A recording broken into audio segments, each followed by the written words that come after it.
Assalamualaikum warahmatullahi wabarakatuh. Alhamdulillahirabbil alamin wassalatu wassalamu ala sayyidina Muhammadin wa ala alihi wa sahbihi ajma'in. Alhamdulillahirabbil alamin, bersyukur kepada Allah Subhanahu wa taala, bersalawat kepada baginda Nabi sallallahu alaihi wasallam, dengan senantiasa kita mengucapkan Allahumma sholli ala sayyidina Muhammad wa ala ali sayyidina Muhammad. Para pemirsa pendengar dimanapun Anda berada, masih bersama kami di channel Bersama USG dan UMT. Kali ini kita akan tayang perdana, bertemu kita bersama Ketua Umum Majelis Ulama Indonesia Kabupaten Kepulauan Meranti di dalam program Nuansa Religi yang ditaja oleh sahabat USG dan UMT bekerja sama dengan Majelis Ulama Indonesia Kabupaten Kepulauan Meranti tentunya. Baik, para pendengar dimanapun Anda berada, kali ini telah hadir bersama-sama kita. Di tengah-tengah kita ada Bapak Dr. Kiai Imam Ghazali MPD, ya Pak Dr. ya, selaku Ketua Umum Majelis Ulama Indonesia Kabupaten Kepulauan Meranti. Para rekan-rekan sekalian, pemirsa, pendengar dimanapun Anda berada, kita sapa dulu Bapak Doktor kita. Assalamualaikum Pak Doktor. Waalaikumsalam Pak Ustaz. Alhamdulillah sehat ya Pak Doktor ya. Alhamdulillah. Alhamdulillahirabbil alamin. Cuaca panas, suasana panas. Suasana panas di luar atau di dalam nih Pak Doktor? Ini luar dalam. Luar dalam panas. Lah segar saja kalau begitu solusinya ya Pak Doktor ya. Baik. Pak Dokter, ini kan kita akan memasuki bulan suci Ramadan, tinggal beberapa detik lagi ya, beberapa detik lagi. Insya Allah puasa kita dimulai pada hari Minggu, jadi hari Minggu. Baik, kita tadi bersama-sama juga sudah mendengarkan informasi yang disiarkan. Ya, baik. Sebagai mengawali ini Pak Dokter, kira-kira Pak Dokter pesan-pesan apa nih Pak Dokter yang bisa Pak Dokter sampaikan kepada kita semuanya dan sahabat-sahabat di luar sana tentang hal-hal seputar puasa Pak Dokter? Ya. Baik, langsung saja Pak Dokter. Ya, bismillahirrahmanirrahim. Assalamualaikum warahmatullahi wabarakatuh. Waalaikumsalam warahmatullahi wabarakatuh. Bismillah, alhamdulillah, Allahumma sholli ala sayyidina Muhammad wa ala alihi wa ashabihi ajmain. Para pemirsa dimanapun berada, kalau berbicara tentang masalah bulan Ramadan atau bulan puasa, ini secara nas, secara syariat sudah jelas. Ya ayyuhalladzina amanu kutiba alaikumusiyam kama kutiba alal ladzina min qablikum la'allakum tattaqun. Jadi kutiba di sini adalah artinya diwajibkan, fi'il madi tapi mempunyai arti fi'il amar, artinya bahwasanya ibadah puasa itu sudah ada sejak adanya Nabi. Jadi mulai Nabi Adam sampai Nabi Muhammad itu sudah ada tentang perintah puasa.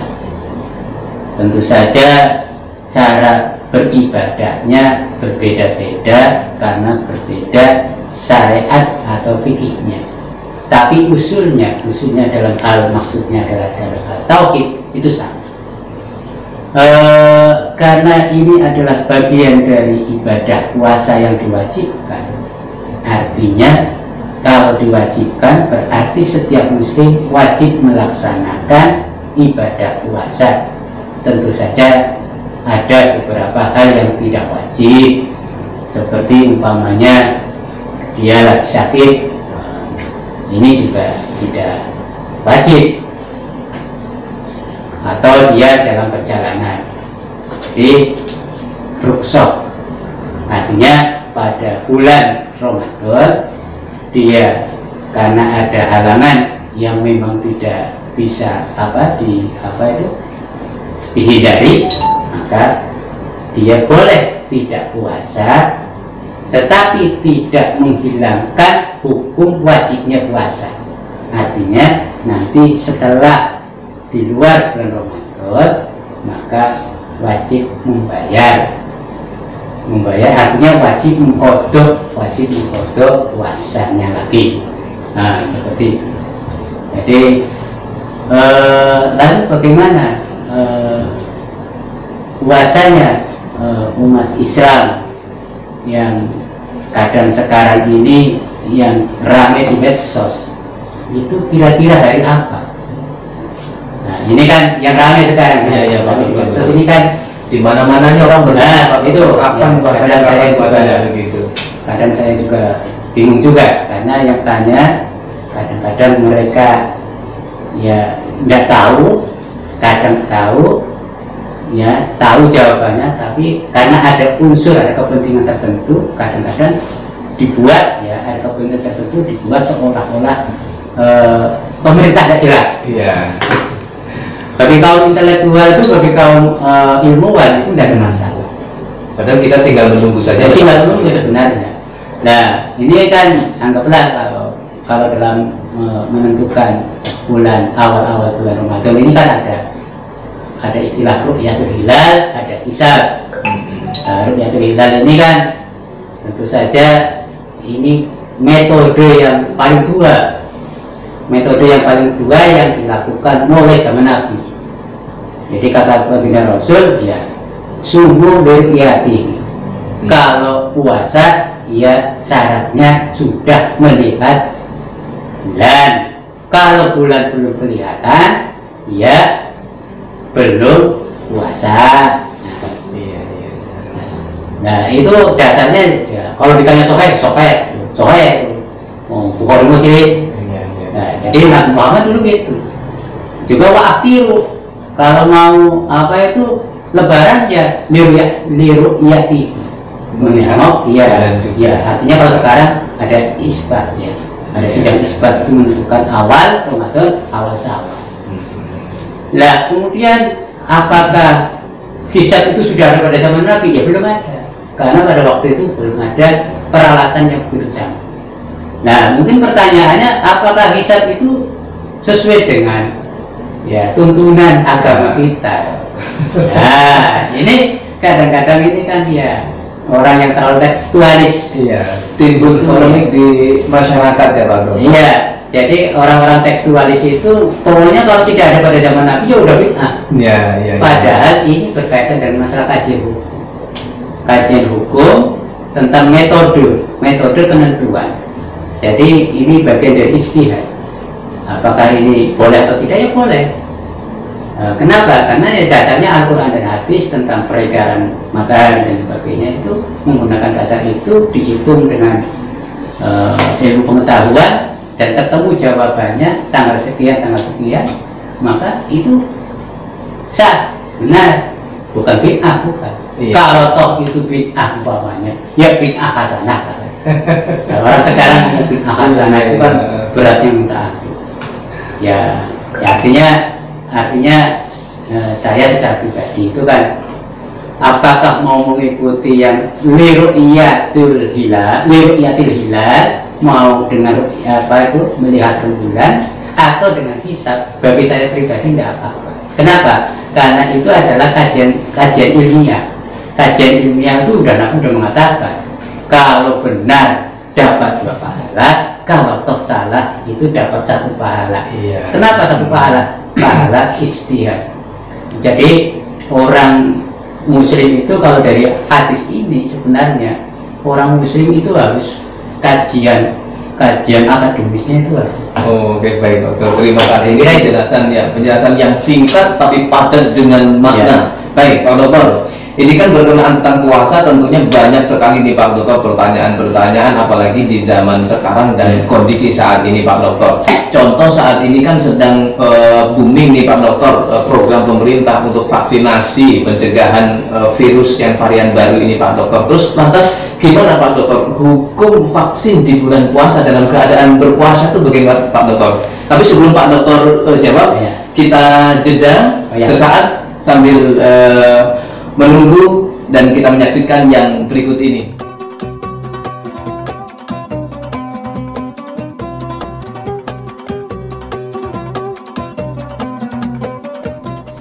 Baik para pendengar, pemirsa dimanapun Anda berada, masih bersama kami di dalam program Nuansa Religi kali ini. Baik, Pak Dokter. Ya.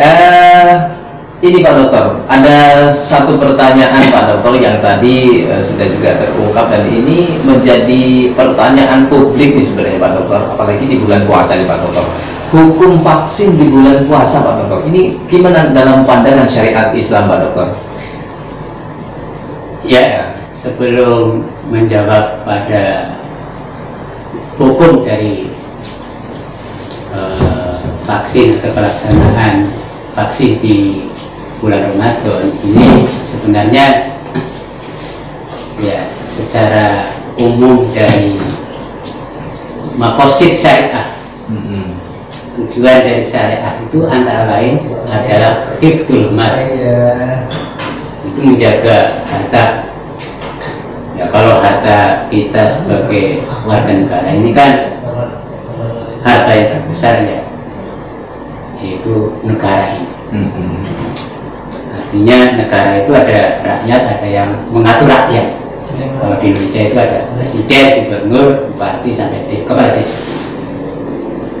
Ada tujuan atau maqasid syariah itu hifdzun nafs. Artinya setiap individu itu ada sebuah kewajiban secara syar'i bahwasanya umat Islam harus menjaga kesehatan. Karena kesehatan juga penting ya Pak. Ya, karena kesehatan itu adalah sesuatu yang sangat penting. Ya, sering dikatakan ya harta termahal kan. Ya. Banyak duit sakit-sakitan kan. Iya betul Pak Dokter. Jadi puasa kalau sakit juga nanti rasanya nggak sampai ya. Lagi enak, sate katanya enak. Kita jadi. Kalau lagi meriah kan juga nggak enak. Jadi, Masya Allah. Jadi di dalam maqasid syariah, tujuan lahirnya, tujuan diadakan syariah dalam Islam itu ya menjaga jiwa.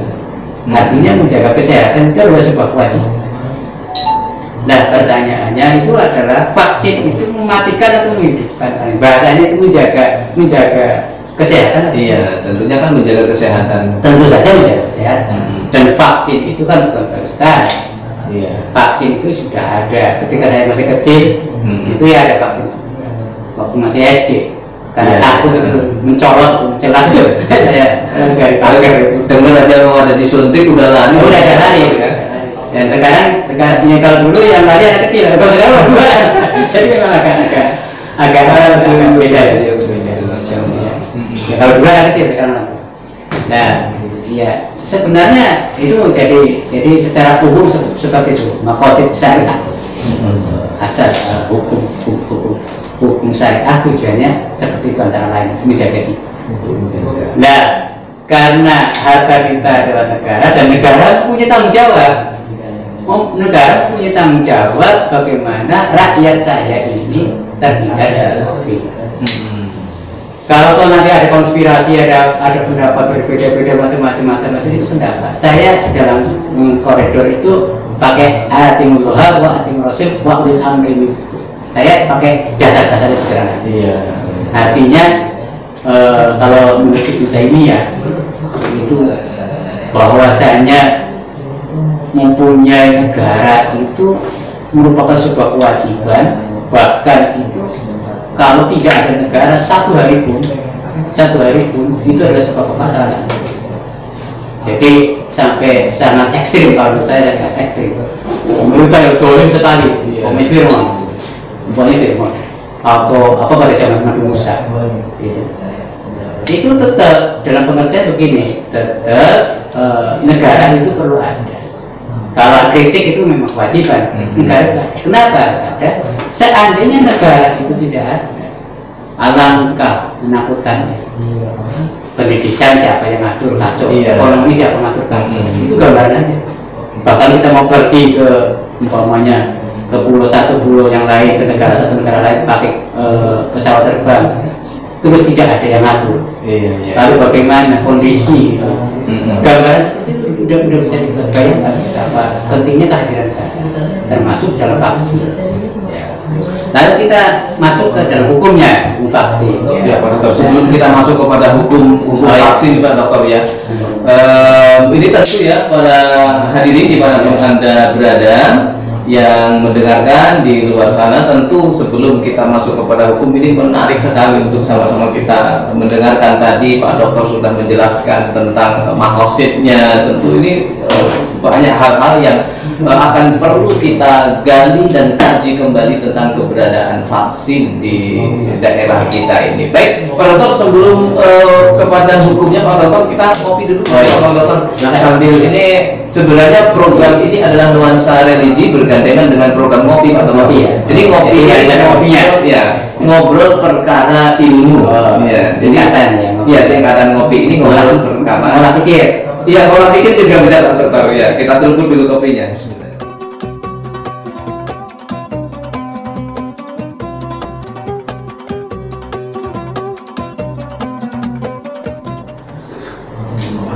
Alhamdulillah. Oke, Pak Dokter. Jadi kita langsung kepada hukum vaksin di bulan puasa atau dalam keadaan berpuasa terus divaksin, ini hukumnya membatalkan puasa atau tidak? Ya, terima kasih. Jadi kalau kitab-kitab yang biasa atau rujukan-rujukan para santri lah, para santri itu kalau anak-anak santri itu kan sudah belajar kitab kuning. Jadi itu enaknya di pesantren gitu. Jadi seperti masakan itu udah siap saji. Seperti umpamanya di Fathul Qorib kan, kitab yang tipis lah. Itu juga di situ dijelaskan yang membatalkan puasa itu ada 10. Nah, salah satunya itu yang pertama itu berkaitan memasukkan sesuatu, memasukkan sesuatu ke dalam mulut sampai ke rongga apa itu sampai ke tenggorokan. Nah, itu kan masuk membatalkan apa saja sesuatu ya, termasuk obat, masuk aja. Nah, yang kedua adalah pengobatan. Nah, pengobatan masuki dua jalan, baik mulut atau tubuh lah. Ini apa itu? Pintu belakang lah ya. Nah, ketika kita berobat memasukkan dengan dua jalan tersebut dan kita berkata itu membatalkan. Nah, pertanyaannya, ketika vaksin itu melalui dua jalan itu tidak. Nah, kan tidak, yang dicucukkan bukan mulutnya ya, bukan mulutnya, tapi apa ini namanya, kalau ini namanya apa? Pokoknya lewat apa itu? Artinya masuk ke daging mungkin lewat daging. Ya. Lewat.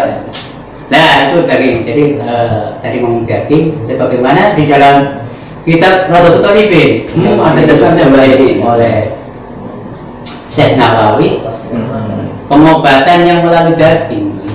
Umpamanya kalau dulu itu kan gimana suntik pakai pisau dimasukkan di tangan atau di kempol dan kaki itu tidak membatalkan karena tidak ada atau tidak menghubungkan ke perut. Analoginya itu sederhana, kalau seandainya perut itu bisa juga obat tadi membangkitkan rasa buat. Jadi dua kitab ini sebenarnya sudah cukup untuk menjelaskan bahwa puasa itu memasukkan. Nah, puasa itu menahan sesuatu yang masuk. Bukan mengeluarkan, bukan memasuk. Jadi sesuatu yang masuk itu membatalkan. Jadi dari tentu saja pakai aturan-aturan ketika di bulan puasa. Kalau udah ada puasa ya, artinya gini, artinya apakah boleh vaksin di bulan Ramadan? Karena saya sedang puasa. Ya masalah dengan dasar referensi tadi, referensi dari makosid syariat, dari tujuan dari syariat menjaga jiwa dengan vaksin tadi, terus kemudian juga referensi dari para ulama tentang yang membatalkan puasa itu adalah sesuatu yang dimasukkan dari dua jalan tadi. Dari dua jalan itu membatalkan. Dari dua jalan tadi. Dan vaksin itu tidak butuh, kecuali vaksin yang pakai tetes. Itu berarti ada vaksin yang pakai tetes. Ya, itulah yang tidak pakai tetes. tetes, berarti pakai suntik itu. Ya pakai suntik berarti tidak membatalkan. Ya biasanya pakai tetes itu biasanya bayi lah itu. Oh iya. Biasanya kalau orang tua ya mungkin orang tua pakai satu gelas satu gelas ngopi.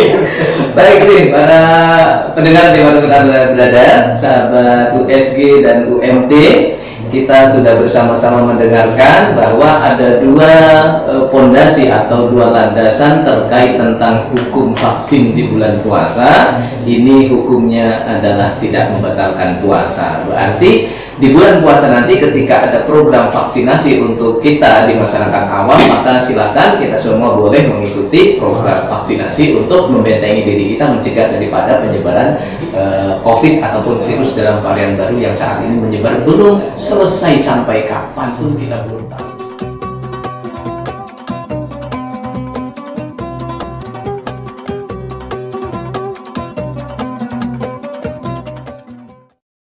Namun masih ada satu pertanyaan lagi para pendengar dimanapun Anda berada, jangan kemana-mana, masih ada penjelasan yang sangat luar biasa lagi dari Pak Dokter kita yang nanti terkait tentang seputar ibadah puasa di tahun ini tentunya. Insya Allah jangan kemana-mana, masih tetap bersama kami, bersama USG dan UMT dalam program Nuansa Religi.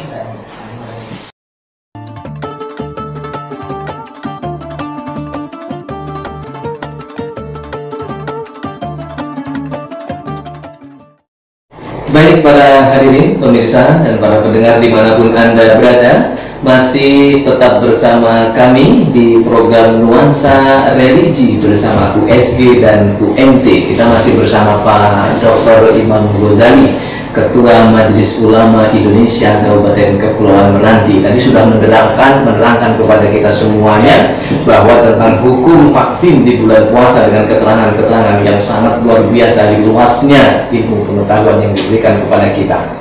Pak Dokter, ya, ini ada satu persoalan lagi nih Pak Dokter. Katanya tidurnya orang yang berpuasa itu kan ibadah Pak Dokter. Ya. Jadi kalau seandainya orang itu tidur dari lepas subuh sampai sore hari Pak Dokter, ini kira-kira kan tambah banyak ibadahnya atau gimana Pak Dokter? Ya Pak Dokter. Ya itu dalam hadis riwayat BHQ itu memang dijelaskan bahwa tidurnya orang puasa itu ibadah. Jadi ibadah. Tapi kan kadang-kadang orang-orang muda ini buat alasan Pak Dokter, oh itu tidur saja dari pagi sampai sore tidak ibadah. Diamnya tasbih, ya Pak. amalnya dilipat gandakan, doanya dikabulkan, dosanya diampuni. Itu hadis. Ya sebenarnya ini makanya ada istilah niatul mukmin khairun min amalihi. Kadang-kadang niatnya mukmin itu kan lebih baik daripada amalnya. Iya.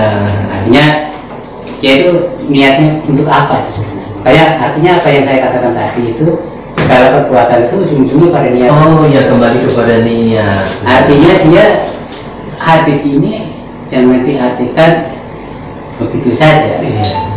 Jangan diartikan secara tekstual. Ada tujuan kenapa dia tidur. Umpamanya dalam rangka untuk menghindari maksiat. Dalam rangka untuk umpamanya biar tidak berbuat yang tidak baik, umpamanya daripada saya kongko apa itu jalan-jalan yang justru umpamanya menghambur-hambur energi dan apa itu, maka tidur. Nah, mungkin nanti ini yang menjadi persoalan, dia kan tidak sholat, umpamanya sholat subuh bangun maghrib, wah zuhurnya berarti kelewatan. Kan berarti zuhur asar zuhur asar itu kan tidak sholat. Iya benar. Ya kalau kajian fikih itu kan kalau kata Nabi itu kalau orang dia tidur itu kan penanya Allah artinya tidak dicatat. Artinya kalau memang itu bukan dari kesengajaan itu tidak menjadi masalah, tapi ya sholat itu. Tapi kalau dengan adzan tidur, dengan dulu umpamanya waktu duhur itu, dengan adzan tidur bangun asar itu udah berdosa. Itu dia tidur. Makanya Imam Al-Ghazali itu dalam kitab Ihya Ulumuddin itu menjelaskan begini, bahwasanya adab atau etika orang berpuasa itu memang justru jangan terlalu banyak tidur. Kenapa? Karena puasa itu dalam rangka untuk bisa merasakan merasakan laparnya, dahaganya. Dari sini itu menurut Al-Ghazali, hikmah dari puasa dengan adanya lapar dan dahaga, dia bisa menjadikan dirinya itu semakin halus pikiran, halus hatinya, semakin halus cara pandangnya. Ada rasa perjuangan ya. Iya, ada rasa perjuangan dan ada rasa melawan sebuah egoisme dan sebagainya, sehingga dengan adanya kondisi seperti itu dia mampu mengendalikan diri. Nah, itulah makanya ya ini tentu saja apa yang dikatakan oleh Al-Ghazali di dalam kitab Ihya Ulumuddin ini tentu saja berkaitan dengan hadis Nabi. Banyak orang yang puasa tapi hanya dapat lapar dahaga. Iya, artinya dia makanya lapar dan dahaga ini seharusnya menjadi jalan untuk introspeksi diri. Saya ini puasa sebenarnya puasanya untuk memenuhi panggilan syariat, yaitu tidak makan minum dan sebagainya, atau panggilan syariat yang lebih dalam. Kalau dalam ilmu tasawuf itu ya puasanya orang orang yang khusus, yaitu puasa yang tidak hanya makan dan lapar, tapi juga puasa dari pikiran yang tidak baik, emosi, hawa nafsu lah ya itu. Dan kemudian ada puasa lagi yang lebih dalam lagi kata Imam Al-Ghazali, puasul puas. Artinya puasanya orang yang dia tetap dalam keheningan, dalam suatu situasi ramai dan sebagainya, dia selalu bersandar kepada Allah. Ini nih ternyata yang dimaksud dengan tidur menjadi ibadah itu adalah dengan tidurnya kita menghindari dari perbuatan-perbuatan maksiat dan pikiran-pikiran yang tidak baik, Pak Dokter. Itu yang menjadi ibadah.